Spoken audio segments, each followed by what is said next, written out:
Queria falar hoje à tarde sobre como nós podemos vencer o tédio nessa pandemia.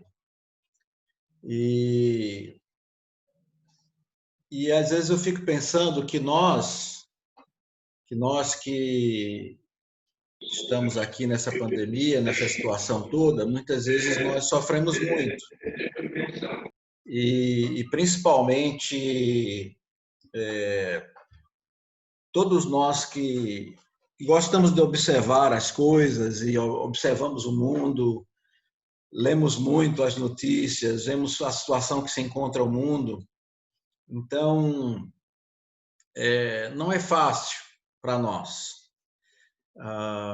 E eu tenho pensado muito sobre essa situação, porque não é fácil você ficar muito tempo dentro de casa e mesmo hoje estando um pouco mais aberto, algumas pessoas estão trabalhando fora, mas muitas pessoas, como eu, estão trabalhando em casa, né, num home office.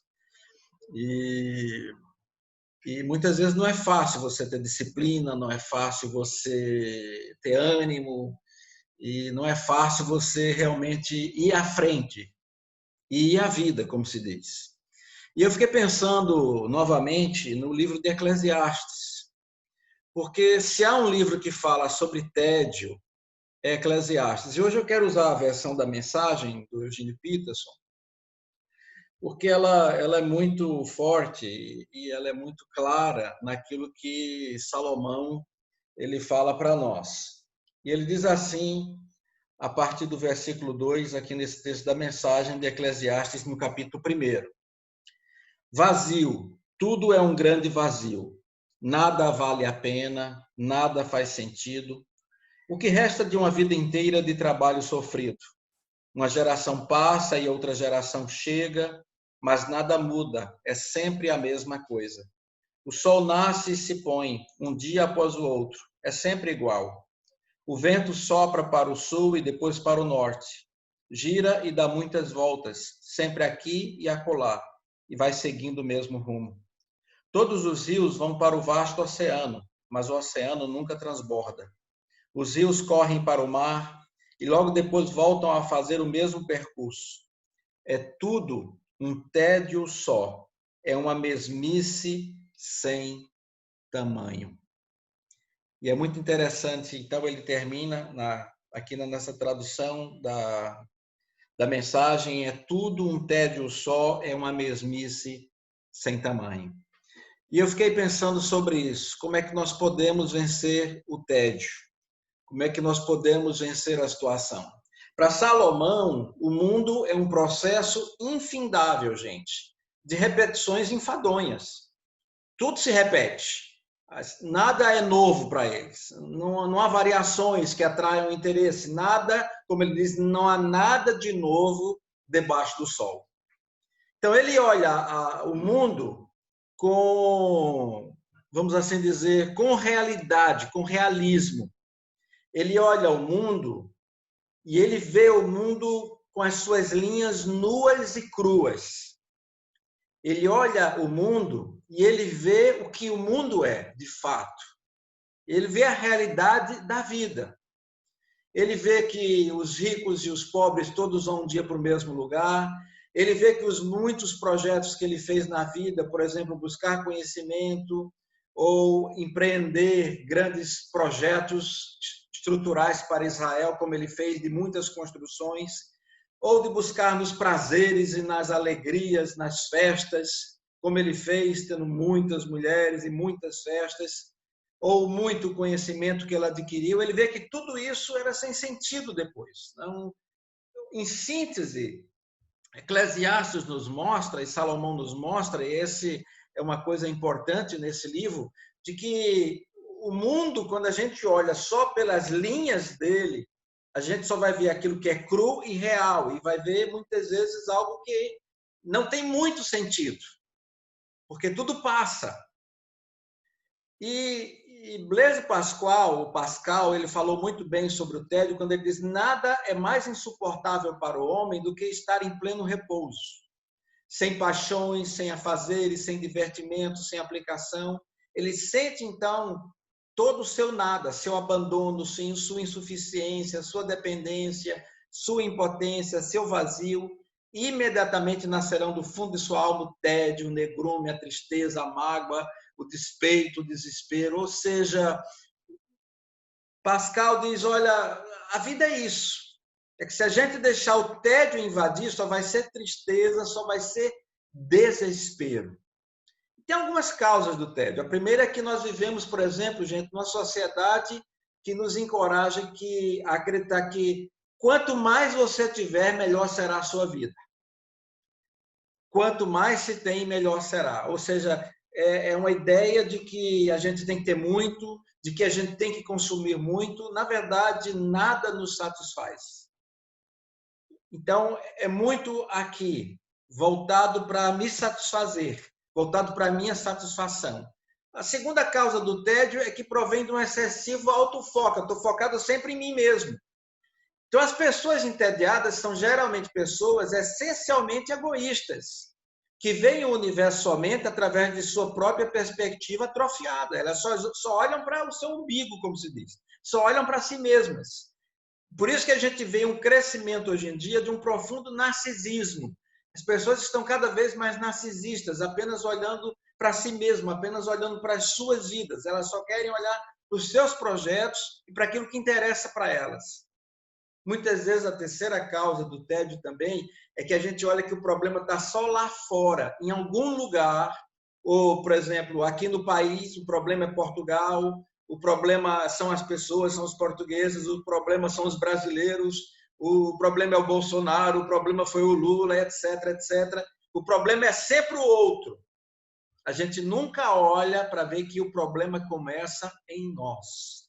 E aí temos que olhar para dentro, se a gente quiser ter a resposta certa. Precisamos olhar para nós mesmos. E as pessoas, às vezes, tentam fugir. Elas fogem de várias formas desse tédio. Uma das formas é o ativismo. As pessoas se tornam profundamente ativistas.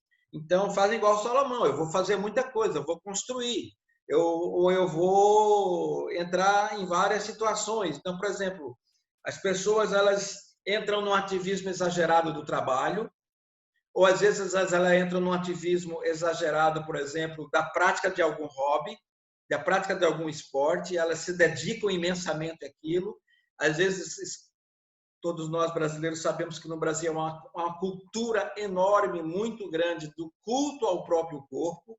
As pessoas, vão idolatrar o seu próprio corpo. Eu não sou nada contra da gente poder ter um corpo saudável, de poder ter vida saudável, mas, às vezes, qualquer hobby que ele entra num extremismo, a gente vai ter problemas e dificuldades muito sérias.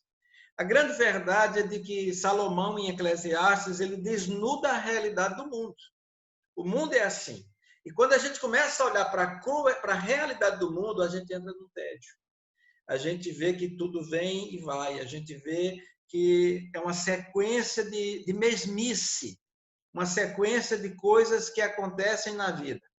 Então, o que é preciso para a gente vencer o tédio? O que é preciso para a gente vencer essa situação de monotonia, de marasmo, de tristeza, muitas vezes, de depressão, principalmente no meio dessa pandemia? O que fazer? Em primeiro lugar, preste atenção nas singularidades das coisas e das pessoas. Salomão diz, o sol se levanta, o sol se põe. O vento sopra agora no sul, depois sopra no norte, dá voltas e mais voltas, segue o seu curso. Ele depois diz, todos os rios vão para o mar, contudo o mar nunca se enche. E assim é a mesma coisa, é a vida, sempre o rio está voltando para o mar não se enche, volta para o seu percurso, todas as coisas trazem canseira. Então eu fico olhando assim, a gente precisa prestar atenção, como eu falei para vocês, como Salomão ele fala das linhas, que a gente está constantemente olhando a crueldade das linhas da vida, precisamos olhar as entrelinhas. E Deus nos dá essa capacidade de olhar as entrelinhas da vida. Então, por exemplo, eu me lembro quando eu vi esse texto, quando todos os rios vão para o mar, quando Salomão fala que é uma mesmice olhar o rio indo para o mar, Aí eu fico pensando no tempo que eu morei no Rio, em Santarém, lá no Pará, e aí me lembro dos tempos que ia evangelizar pelas regiões ribeirinhas do Rio Amazonas, do Rio Tapajós. Gente, que beleza! Como era fantástico poder olhar realmente a região amazônica, andar de barco por aquelas áreas, e ainda que a gente andava num barco muito pequenininho, a gente comia aquela comida, muitas vezes, de pescar o peixe, de comer com aquela farinha do Pará bem grossa, que muitas vezes, no início, para mim, eu não estava acostumado com aquela farinha bem fininha lá do Nordeste. E assim, essas coisas, mas que beleza era aquela natureza. Eu nunca, principalmente ficava impressionado quando em algumas partes do Rio Tapajós eu não via terra. Eu olhava os 360 graus, o ângulo inteiro, e a gente não via terra. Então parecia que eu estava no mar, que eu não via terra. Então era uma beleza assim incomensurável, uma beleza fantástica. Não tenho palavras, né? Só estando lá. Só quem já esteve no Rio Amazonas, no Rio Tapajós, é que pode descrever essa situação. Então, nos 2 anos e meio que eu fiquei em Santarém, sempre apreciei essa maravilha de viver, né, no meio da região amazônica, de poder estar ali, de evangelizar, de poder alcançar as pessoas, e depois chegar em lugares que só tinha rede, né, para dormir, não tinha cama. As pessoas no Pará, principalmente, usam muito a rede, usam demais. Então, eu ia para lugares que realmente tinha que estar ali, mas as pessoas eram singulares. As pessoas eram diferentes. Para mim, era um mundo novo, né? Saído do Nordeste, no contato, apesar de evangelizar tantas vezes a região e o interior da Paraíba e de Pernambuco, e sempre estar nos sertões, e encontrar aquele nordestino sofrido, aquela pessoa singular também. Então, cada pessoa com sua singularidade. Então, quando a gente olha a vida e as pessoas com esse olhar da singularidade, de que cada um é único diante de Deus, de que cada dia ele é único, então não há um dia igual atrás do outro. Então, quando Salomão olha, se ele olha para a perspectiva crua, nua e crua, ele vai ver apenas como um dia, como uma mesmice de dia, como algo rotineiro. Mas quando a gente olha as entrelinhas e que cada dia ele é diferente, de que cada dia Deus nos dá uma situação diferente para viver diante dele, as coisas se tornam novas. Então olhe para a vida. A primeira coisa para sair do tédio é olhe para a singularidade das coisas e das pessoas, não apenas das coisas, mas das pessoas.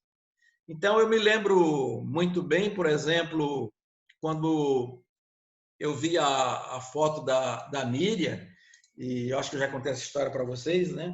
De que eu me apaixonei pela Miriam por ver uma foto, né? Que minha irmã mandou, porque namorava na época com o irmão da Miriam, e depois casou com ele, então me apaixonei pela Miriam por uma foto. E eu perguntei aqui, quem é essa, bem nordestino, né? Quem é essa galega aqui? Né? Então, assim, e é claro, né? Ela já era linda e naquela época era deslumbrante, realmente. Não é que perdeu o deslumbre, não. Está cada vez melhor. E ela sabe disso. Eu elogio todos os dias. Mas, ela está dando risada aqui do meu lado, viu, gente? Mas, o mais importante é a gente poder saber de que as pessoas são singulares. E foi a Miriam, eu me lembro do nascimento dos meninos, né? De cada um deles, e foi aqui em Portugal, um lá nos Açores, depois em Viseu. Então, assim, cada dia é singular, cada situação é singular, cada situação é única na vida da gente.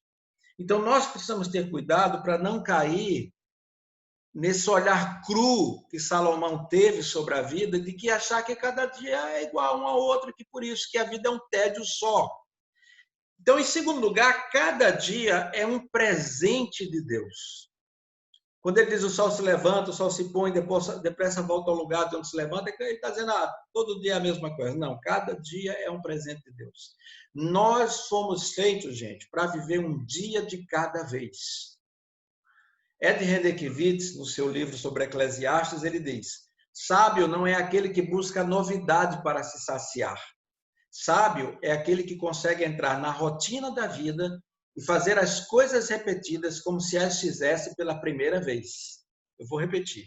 Sábio não é aquele que busca novidade para se saciar. Sábio é aquele que consegue entrar na rotina da vida e fazer as coisas repetidas como se as fizesse pela primeira vez. É uma grande verdade.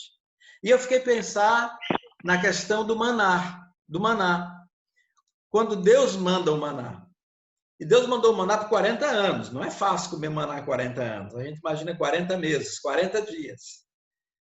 Mas o maná, quando Deus fala, por exemplo, olha, comam o maná apenas naquilo que vocês recolherem durante o dia. Não guardem o maná. E se lembra que no primeiro, no segundo dia, na primeira semana, várias pessoas estavam guardando e o maná fosse guardado, no dia seguinte ele amanhecia podre. A grande lição que Deus dá sobre o maná é que o maná é para cada dia. É de que Deus manda para cada dia.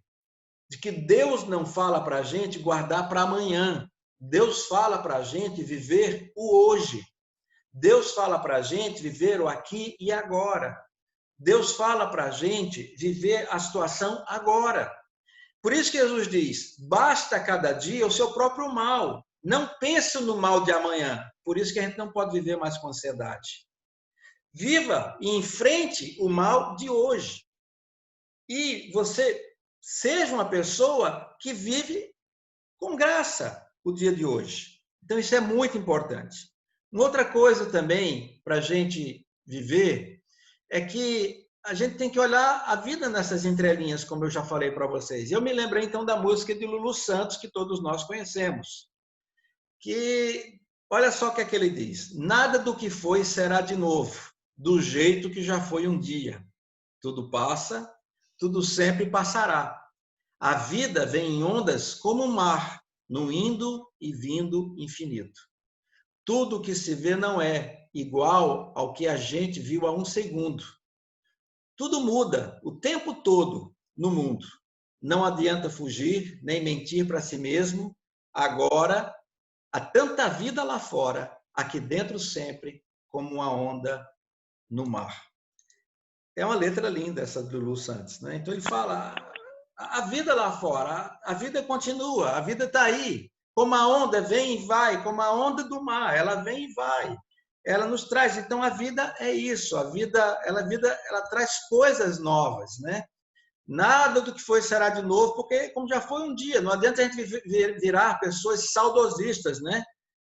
O Vladimir estava ainda agora nos relembrando dos tempos que ele fechava a igreja, né? Então, que ficava até o finalzinho do culto, fechava a igreja. Ah, que tempos bons. Foram tempos bons, maravilhosos. E eu fico pensando sobre... De vez em quando eu também penso sobre essas situações, né? Quantas situações nós vivemos na vida, né? Quantos lugares nós passamos, quantas pessoas conhecemos, pessoas que já perdemos contato, que não temos mais contato, mas tudo é novo. E eu fico a pensar, então, hoje na nossa comunidade. Nós temos amizades novas, nós temos pessoas novas, nós temos um começar novo, de uma comunidade nova. É uma caminhada nova, completamente nova e completamente diferente daquelas que vocês viveram nas suas igrejas lá no Brasil. Tudo é novo. Mas é assim a vida é nova e Deus nos traz isso, traz para cada um de nós. Agora, uma coisa em último lugar, tenha um coração grato com foco em Jesus de Nazaré. É a terceira coisa para sair do tédio. Aqui diz, em Colossenses 3,17, que tudo na vida de vocês, olha o que é que Paulo diz, que tudo na vida de vocês, palavras, ações e tudo mais, seja feito no nome do Senhor Jesus, com ação de graças a Deus o Pai, a cada passo do caminho, em todas as coisas, a cada passo. Eu gosto dessa tradução da mensagem. A cada passo do caminho. Não é amanhã, não é ontem, é a cada passo. Eugene Peterson disse uma coisa, tira o máximo de cada dia. É assim que ele traduz essa versão. Agarre cada oportunidade com unhas e dentes e faça o melhor que puder. E com prazer, é sua única chance. Tire o máximo de cada dia. Ou seja, Deus é bom, seja grato. Aqui diz Paulo, tenha um coração agradecido. Tenha um coração agradecido. Isso é muito importante para todos nós. E eu quero terminar essa palavra de hoje com com duas coisas. A primeira é uma coisa também que o Eugene Peterson fala, ele diz que Eclesiastes, ele é um livro que expõe a total incapacidade humana de encontrar o sentido e a completude da vida por nós mesmos. Ou seja, ele diz que Eclesiastes mostra que a gente nunca vai encontrar felicidade por nós mesmos, gente. Essa felicidade, né? 10 passos para encontrar a felicidade, esses livros, né, de autoajuda e outras coisas mais. Não existe isso. Eugene Peterson continua dizendo, Eclesiastes faz uma limpeza geral na nossa alma. Quando nós lemos Eclesiastes para nos lavar e ficar limpos da ilusão, das opiniões, das ideias idólatras, dos sentimentos que causam revolta. Eclesiastes consiste na exposição e rejeição da expectativa arrogante e equivocada de que podemos viver a nossa vida por nós mesmos de acordo com nossas regras. Isso é muito importante. Olha o que é que ele diz. Eclesiastes nos mostra, e ele é um livro que consiste na exposição e rejeição da expectativa arrogante. Nós somos arrogantes. E equivocados de que podemos viver a vida por nós mesmos de acordo com nossas regras. Ou seja, Eugene Peterson diz, gente, Eclesiastes ele nos desnuda, ele nos limpa e ele nos mostra claramente para todos nós, é isso. Nós precisamos ser limpos, gente, ter uma lavagem completa da ilusão de que nós vamos, né, construir um grande projeto de vida, etc, etc. Não, é Deus quem faz isso. É Deus quem nos dá e, acima de tudo, aprender a viver o dia a dia, o momento após momento. Então, precisamos sair do tédio. Precisamos nos alegrar em Deus. E aqui, Colossenses, Paulo diz isso de forma clara. Se apeguem a Jesus de Nazaré. É um texto muito claro, né? Que ele disse para nós. Que tudo na vida, palavras, ações, tudo seja feito no nome de Jesus com ações de graças. A cada passo do caminho. E aí eu me lembrei de novo, é um texto que eu creio que já li para vocês uma vez, mas talvez se eu já li já faz muito tempo, mas é um texto de 1990, dezembro de 1990, da revista Ultimato. E eu me lembrei desse texto porque eu copiei esse texto e nunca me esqueci dele. E o texto diz assim, não fique parado, levante-se e vá. Levante-se e vá. É um texto do Elben Len César, que era o fundador da Ultimato. Ele diz assim, seu grande problema é ficar parado. Há quanto tempo você está parado? Veja quantas vezes Jesus falou com seus interlocutores esta palavrinha mágica, vai. Ele deu essa receita à mulher samaritana, ao jovem rico e ao ofertante que tinha problemas de relacionamento. É extremamente necessário pôr-se de pé e começar a movimentar-se. O futuro depende deste levantar e deste caminhar. E aí então ele diz, chega de pecado, de escândalos e loucura, levante-se e vá. Chega de preguiça, de moleza, de marasmo, de apatia, de imobilidade, levante-se e vá. Chega de planejamento, de pesquisa, de sondagens, de teoria, de pós-graduação sem fim, levante-se e vá. Chega de indecisões, de consultas, de espera, de especulações intermináveis. Levante-se e vá. Chega de vaidade pessoal, de segurança própria, de orgulho, de presunção tola, de carnalidade, do eu grande demais. Levante-se e vá. Chega de equívocos, de erros, de desvios, de falta de compromisso, de ficar em cima do muro. Levante-se e vá. Chega daquela paz doméstica que compromete a paz com Deus. Levante-se e vá. Chega de oração, de piedade estática, de choradeira, de revelações, de frenesis, de fé sem obras. Levante-se e vá. Levante-se e vá agora, neste instante, pois o sol está se pondo. O dia da salvação está se aproximando. As oportunidades estão passando. O prazo está se aproximando do fim e você está ficando velho. Levante-se e vá. Nós vamos orar agora quando a gente reiniciar a nossa live e vamos pedir a bênção de Deus sobre todos nós, para que Deus nos dê graça e bênção sobre as nossas vidas. Vamos interromper agora, porque o tempo já se foi. Já voltamos em 3 minutos. Quando terminar de gravar a mensagem, a gente volta no mesmo link. Voltamos aqui juntos, tá bem, gente? Amém.